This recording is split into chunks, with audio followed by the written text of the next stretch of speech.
en lisant, en écrivant. Le podcast de lecture versatile de Pierre Ménard.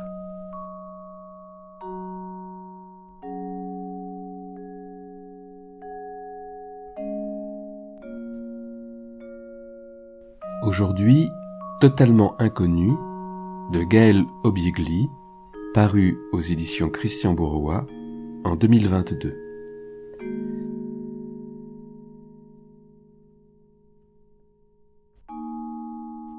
Gaël Obiegli met en scène une réceptionniste écrivaine qui, guidée par une mystérieuse voix intérieure, mène une enquête existentielle qui prend le prétexte d'une conférence cocasse et excentrique sur le soldat inconnu.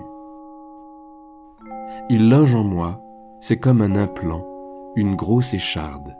Il m'oblige à écrire, ce n'est pas tellement agréable, mais je n'ai que ce moyen pour connaître mes pensées. Ce monologue singulier, composé de digressions et d'associations d'idées débridées, interroge à voix haute, avec humour et vivacité, la possibilité de connaître ce qu'on n'a pas encore vécu, l'insaisissable et la mort.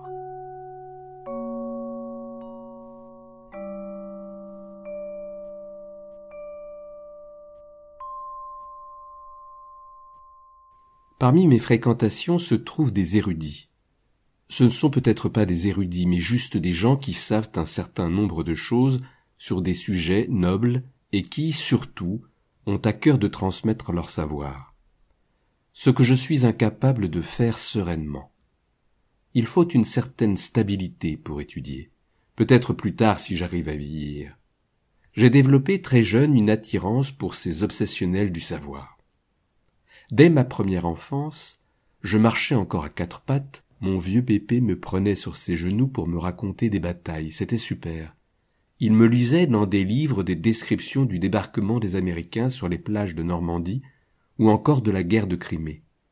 Une atroce guerre de siège dépeinte par Tolstoï dans les récits de Sébastopol.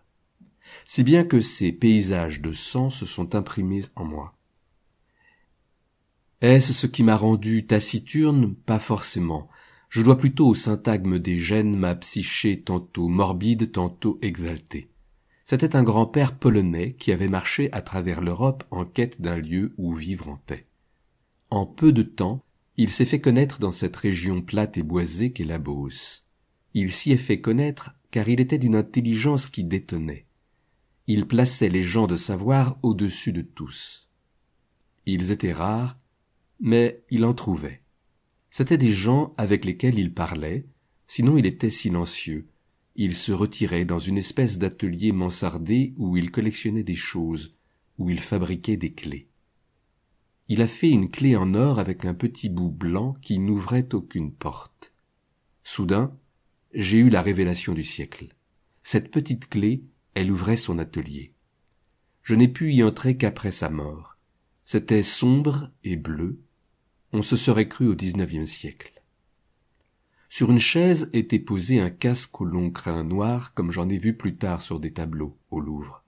C'était le casque d'un dragon, un objet probablement exhumé lors des labours. Il est possible qu'il se soit fait payer ainsi. Il gagnait sa vie en affûtant les socs des charrues et en ferrant les chevaux. Au milieu des années 80, j'ai quitté cette poche chronologique. Une enclave historique dans le monde contemporain. Le monde contemporain, je le connaissais par le collège et la télévision, tandis que chez ses grands-parents dont je porte le nom, c'était comme dans certains livres. Les chevaux étaient attachés dans la cour, on entendait le travail du fer, le marteau le frappait sur l'enclume.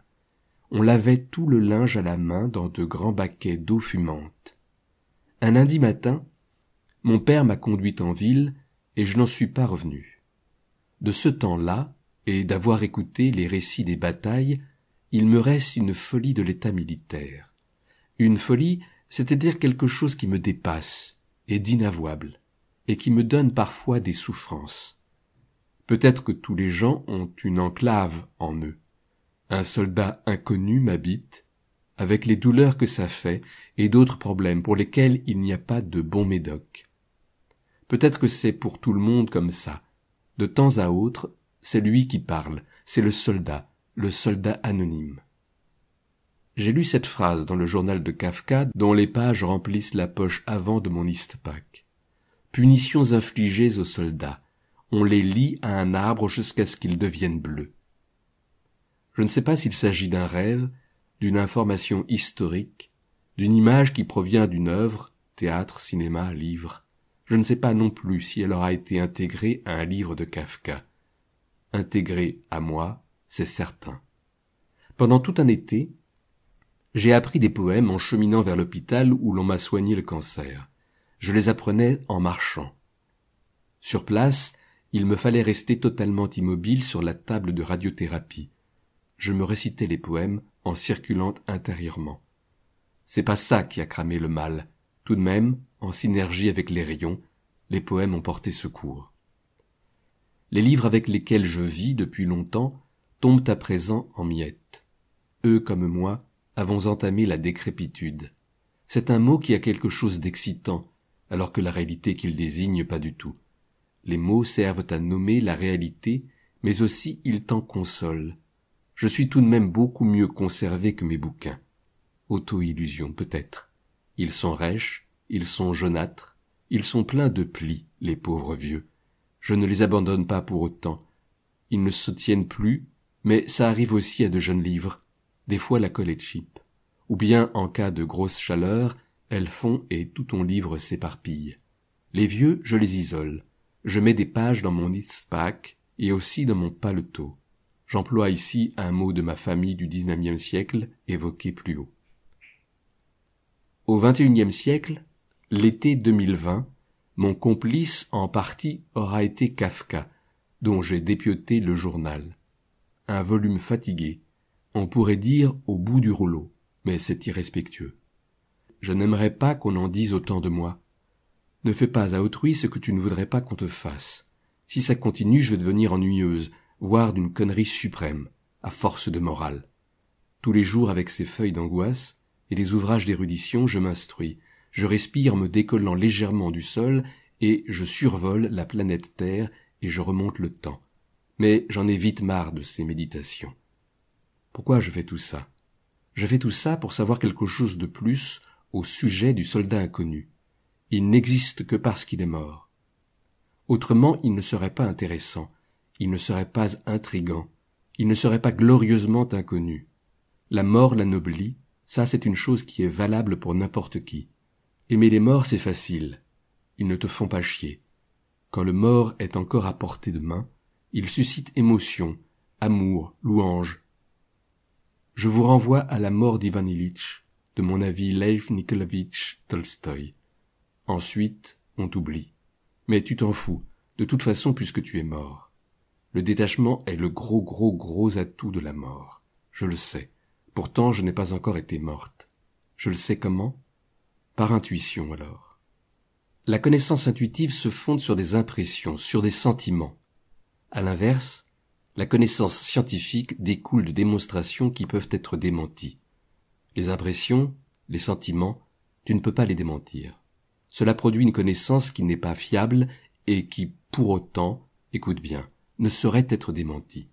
Autrement dit, vous n'avez aucune certitude concernant le soldat inconnu qui m'habite, sur le fait même qu'il s'est installé en moi. Pour autant, je vous mets au défi de me prouver le contraire. Quand j'affirme que le bénéfice de la mort, c'est le détachement, il n'y a pas moyen de vérifier puisque personne ne sait comment c'est d'être mort. Et pourtant, ce n'est pas une énorme connerie de prétendre que quand on est mort, on n'éprouve plus de contrariété ni de joie. Quand Jésus-Christ était mort, comment c'était? On aimerait le savoir. À ma connaissance, il n'y a aucun témoignage sur cet aspect-là de sa vie. La mort est un mystère savamment entretenu. Je ne sais pas pourquoi je dis savamment. Il m'arrive, lors de méditation, de voir les morts sur leur petit carré de pelouse, sortis du sol, parmi les monticules de mauvaise terre. À part des asperges, des endives, qu'est-ce que tu veux faire pousser dans ce genre de mélange, surtout sablonneux? Ils sont là. S'il fait jour, comme des taupes, ils sont sur l'herbe et ils ont une corbeille de fruits d'été dans laquelle les pêches sont en quantité. Autrement, quand il fait nuit, les morts et les mortes sont assis et ils portent des toges.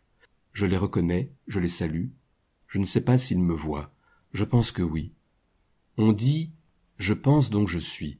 D'accord, je fais de mon mieux. C'est difficile de faire les deux en même temps, mais si on se concentre, on y arrive.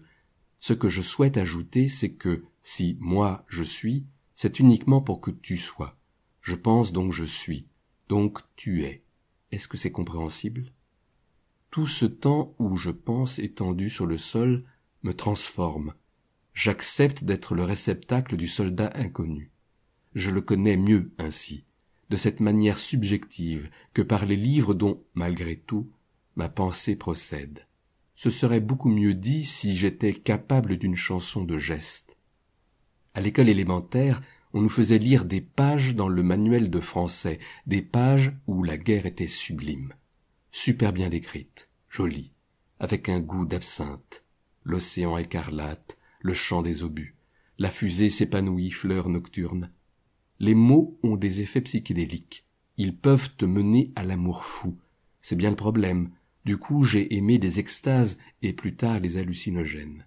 Des poèmes d'Apollinaire et un autre texte de soldat m'ont mis en feu. Ils s'étaient retrouvés dans notre livre de lecture de l'école élémentaire. On nous a mis ça dans l'âme. Pour le statut de saint, il n'y a pas de mystère. Pour être le soldat inconnu non plus. Il faut répondre aux critères. S'être engagé pour le pays, être mort, n'être personne. J'ai lu une étude sur un homme qui s'est engagé en 1914, qui est mort au front, qui a suscité un ouvrage qui expose, archives à l'appui, son parcours, de l'école normale supérieure à la passion guerrière. Le livre m'a beaucoup intéressé. Il est écrit par un historien qui s'appelle Mario. Il y a des photos, il y a des documents, il y a des cartes postales. Tu te fais une idée des tranchées. Ça te tourne moins la tête que la littérature. Le héros du livre n'est pas admissible au grade de soldat inconnu. Objet d'une étude précise, il gagne en réalité, certes. Seulement, sans anonymat, il sort de la catégorie. Il est moins mythique.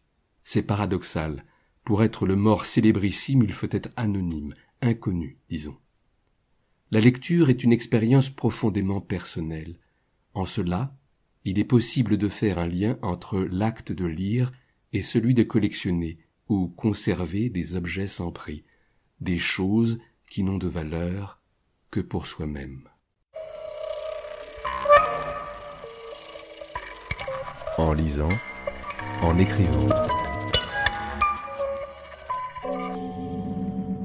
Le podcast de lecture versatile de Pierre Ménard.